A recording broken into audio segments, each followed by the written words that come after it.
पता है, मैं हर दिन यही सोचती हूँ, हर शाम लाइब्रेरी से आके यही सोचती हूँ कि आज है जो उससे बेहतर शायद कल होगा, पर अनफॉर्चुनेटली उससे बुरा कल होता है, उससे बुरा। आप सोच नहीं सकते किसी भी चीज़ के बारे में कि वो चीज़ इतनी बुरी कैसे हो सकती है। अब मैं ही हूँ, कितने दिनों से सोच रही हूँ ये बारिश बंद हो जाए, ये मौसम थोड़ा खुल जाए, चैन की नींद सो सकूँ। अभी आँखों में अरमान तो खैर वो हैं ही, पर लेकिन ये बारिश का भी हो, ये बारिश हो रही है। और डेली मैं यही सोचती हूँ कि यार बस रात में ना सोते टाइम बारिश ना हो, क्योंकि ना ये टीन में ना, इस टीन में टप टप में ना बिल्कुल नींद नहीं लगती, बिल्कुल भी ज़्यादा नींद नहीं लगती। और आदत तो ऐसी थी बिल्कुल राजकुमारी जैसी कि, पर लेकिन सही बोलते हैं एक टाइम पे ना राजा को भी रंक बनना पड़ता है। आप राजा थे, जरूरी नहीं कि आप राजा ही रहेंगे। अब मेरी हालत ऐसी हो चुकी है कि कोई भी चीज़ अच्छी नहीं लग रही, नथिंग। लाइफ में ऐसा लग रहा है पता नहीं क्या, सब चीज़ मीनिंगलेस है, सब चीज़ meaningless, everything is meaningless. Maybe मेरी जॉब लगे और मैं ना अच्छे घर में रहूँ, अच्छी जगह रहूँ।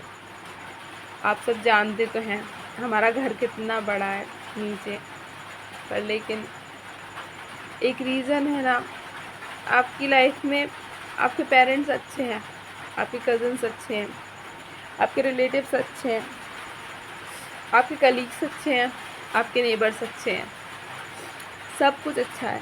पर लेकिन कभी कभी आपकी लाइफ में सिर्फ एक या दो इंसान ख़राब रहते हैं ना, तो आपकी पूरी लाइफ ख़राब हो जाती है, पूरी।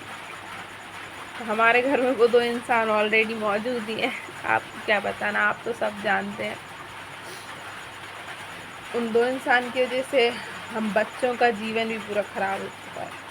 पर यही है कि रोना रोने से, बार बार एक ही बात को रिपीट करने से कुछ भी नहीं होगा, कुछ भी नहीं हो पाएगा। तो इसलिए इस घर को देख के, इन थॉट्स को देख के, इस टीन को देख के, मेनली इस टीन को देख के, इस टप टप को देख के, एवरीथिंग, हर एक चीज़ को देख के, इस शोर को देख के मन तो बहुत ज़्यादा व्याकुल हो जाता है। कभी कभी तो इतना इतना असीम दुख होता है ना कि शब्द बहुत बहुत ही ज़्यादा कम पड़ जाते हैं, बहुत ज़्यादा कम, और किसी को बता भी नहीं सकते क्या है। हंसना पड़ता है गम छुपाने के लिए, मुस्कुराहट के पीछे गम छुपाए हुए हैं, कैसे बताएं कि हम कितने सताए हुए। पर मेरा एक ड्रीम है, भगवान की कृपा से मुझे लगता है कि वो पूरा होगा। मेरी गवर्नमेंट जॉब लगेगी, और मेरी गवर्नमेंट जॉब लगेगी ना, तो मैं ये वीडियोस रहेंगे तो इन वीडियो का एक कंपाइलेशन करूँगी, मतलब कुछ इसका सबका ऐड ऑन करूँगी, सारे हालात का। कभी मैं वो सर्दी में जैकेट पहने ओढ़े, बुक्स मुंह पे लगाए वो पढ़ रही हूँ इस टीन की तपन में। मुझे याद है कि फरवरी 2024 थी, जब मैं स्कूल पढ़ाने जाया करती तो दादी 4 बजे रात से उठ जाती थी और मेरी नींद डिस्टर्ब हो जाती थी। और मुझे सुबह, फिर मेरी आदत ऐसी है कि मुझे थोड़ी सी नींद डिस्टर्ब हो जाए ना, फिर मेरी दोबारा नींद नहीं लगती। और सुबह भी मुझे फिर से स्कूल जाना रहता था सुबह 7 बजे, तो मुझे 6 बजे तो उठना ही पड़ता था।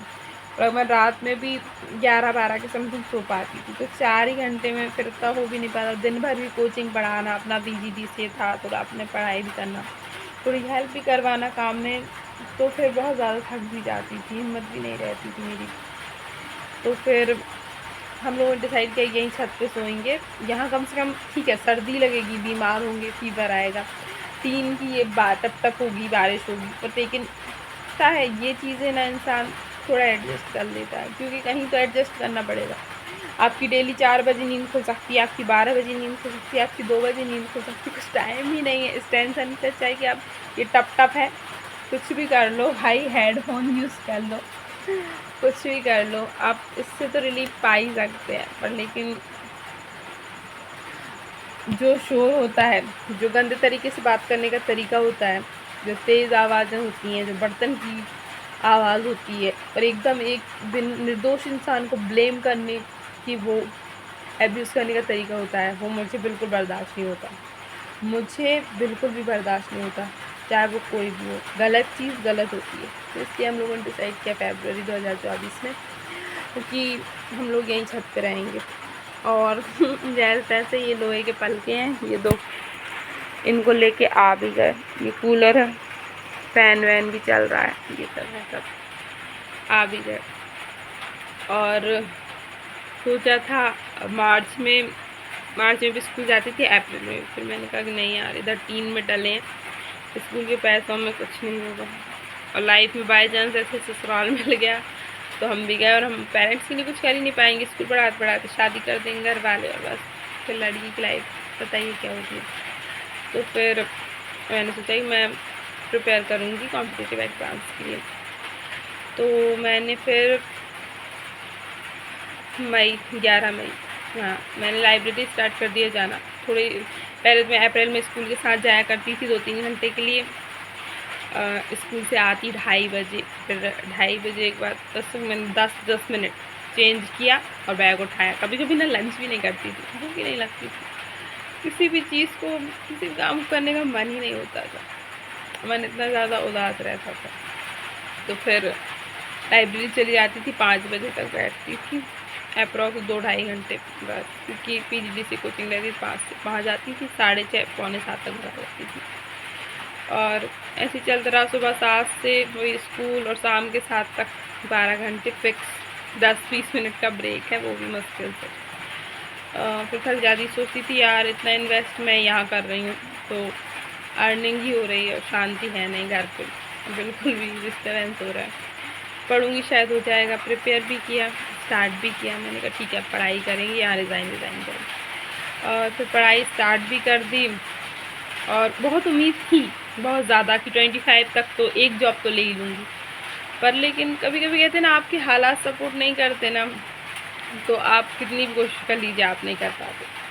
तो मैंने भी कोशिश तो बहुत की, जी जान लगाया, सुबह 8 शाम के 7 तक पढ़ा। पर 1 साल में कुछ नहीं होता, पेशेंस रखना पड़ता है, पेशेंस रखना पड़ता है। तो फिर अब 2025 है, ये अगस्त आ गया, 1.5 साल ही हो गई है।